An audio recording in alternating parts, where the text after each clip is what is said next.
was looked upon as a continent that would suffer more from Belinda Gates, and based on the limping health system that we have, the crowded nature, the communal life that we live in Africa. But when we look at now, from you as a Pan-Africanist and as a man who walk on the street and see how people interact, what can be of your balance sheet? Your mentality, has it changed, or was Africa that prepared?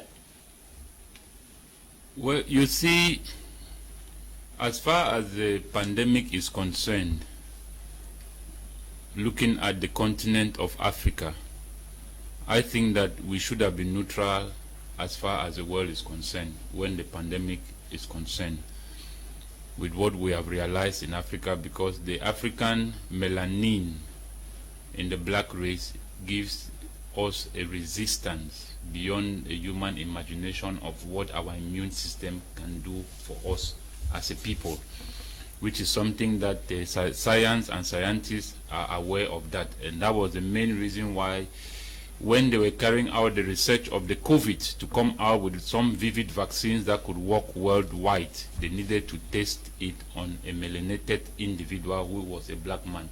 And those were the reasons why the tests were conducted in South Africa on blacks, because you can only test it on an original human being who is close to nature, who lives in nature, who eats nature, who has all the ingredients of what they call the dark earth, in order to come out with a solution that can work for the West. And that was why it was very important that the researchers came down to Africa to conduct the tests on certain Africans.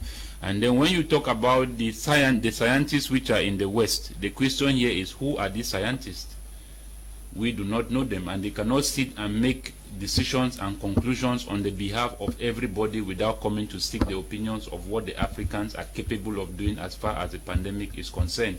As a matter of fact, Africans researchers, natural, herbal, holistic researchers have offered their own level of expertise to aid in the fight of the pandemic. They were made to understand that the pandemic was not made to go away. Rather, it is some kind of political agenda to put the whole world into a prison where everybody is locked up, and then your only way now for a bill to come out of that prison is now what they call the vaccine. So it is more of a new world political order, which they are using the COVID-19 in restructuring the policies of governments around the world and getting everybody behaving the same at the same time, in such a way that they can have control over the population of the world, and they can also have a control over the governments of the world and the people.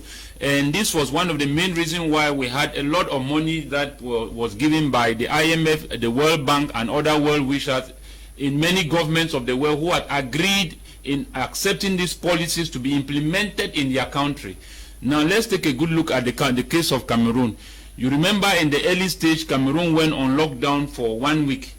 I remember carefully where we went on TV and actually made the government to understand that when a bird stays on a tree for too long, it will invite a stone. Because not only were we faced with the twin pandemic the twin crisis in Cameroon with the Northwest, what we are facing in the Northwest and in the Southwest, we have the far North where we have talking about the Boko Haram. So imposing lockdown on the people will agitate the 85% of the people, population of the people who are living in abject poverty, because the government cannot substantiate and cannot sustain the people to stay home for the number of period where they are talking of lockdown. In the West, if you had your business that was registered, they give you at least £20,000 or 20,000 euro to sustain you in between that period, and then citizens are taken care of in the period in which they were at home. So the government makes sure that he takes care of the people at the period of the lockdown. So the only thing the people did not have was the liberty to go out. They didn't have the liberty to go out. But what to eat, rents and all of those things were all being taken care of by the state. But in Africa, that does not apply. And this is where they are facing the major challenge to see how they can gain that control. But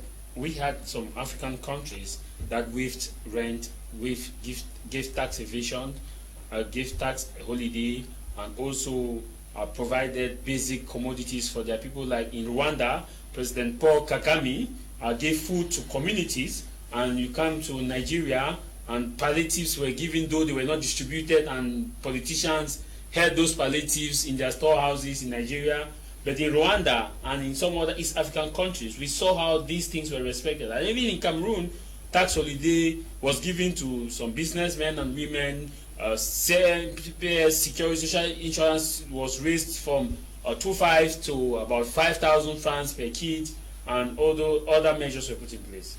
Are you saying that these measures, these were not measures? No, you are talking here of the minority. I'm talking of the majority. Okay. And the majority will always stand to be what is the concern. Okay. We are not talking about a few people who are benefiting from that. Of course, the government officials enjoyed, and they are still enjoying from the COVID money. We are hearing of embezzlement. That is a huge advantage in the side of the government. But we are looking here about the masses, the people that makes up the population of that country. And these are the people that I'm trying to look on the behalf of the African continent.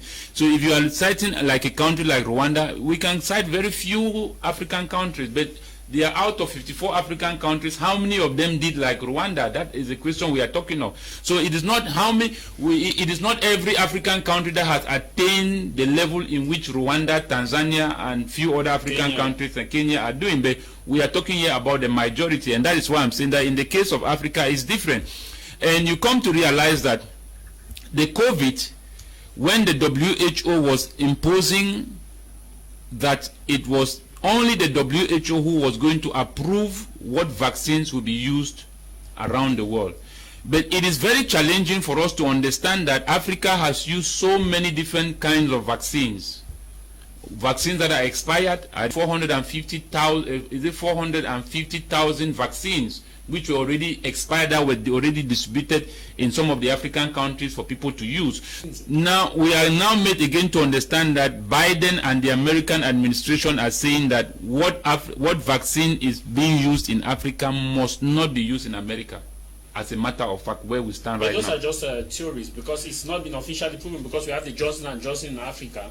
We have the AstraZeneca in Africa. In Cameroon, to be more precise, we have the Johnson & Johnson, the AstraZeneca, which is used in US and is also used in Africa. Well, that is what you are made to understand by the media. But when you go into the practicality of it, it becomes a different. But we have health experts who have taken this vaccine in hospitals confirming that it's AstraZeneca and Johnson & Johnson. Let us not try to keep away the political side of it. These people are selling their. I mean, it's all about advert and selling air. But we are going in terms of reality. As a matter of fact, when you look at the statistics of countries that are hit by the COVID, as a matter of fact, if you make that analysis, Africa is almost considered not to have the challenge with COVID, as a matter of fact. So there should not be any more concern or a major concern by the West or the WHO to bring us vaccines that we do not need.